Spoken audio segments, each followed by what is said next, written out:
Baiklah, di sini kita akan membahas edukasi kesehatan batu ginjal.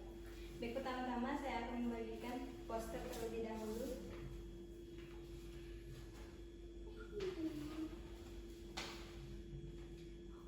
Oke, kemudian apa sih itu batu ginjal? Batu ginjal adalah endapan keras yang terbentuk dari mineral dan garam di dalam ginjal atau saluran kemih.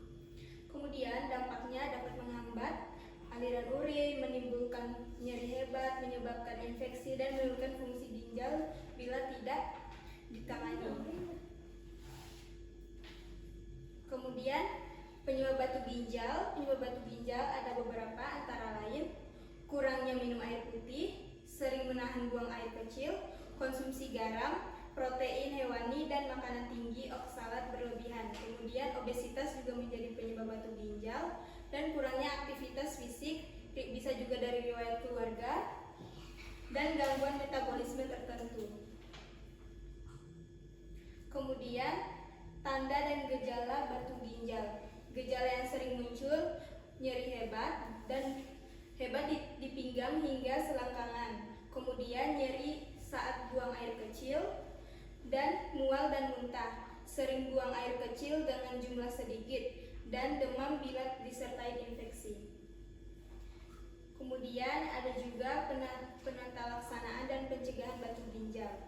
Penata laksanaan itu misalnya sudah ada batu ginjal, penata laksanaan yang dapat dilakukan: minum air putih sekitar 2-3 liter sesuai anjuran tenaga kesehatan seperti dokter ataupun tenaga kesehatan seperti puskesmas. Kemudian minum air obat sesuai resep dokter. Kemudian jangan menahan buang air kecil, kontrol rutin ke fasilitas kesehatan, pantau warna dan jumlah urin.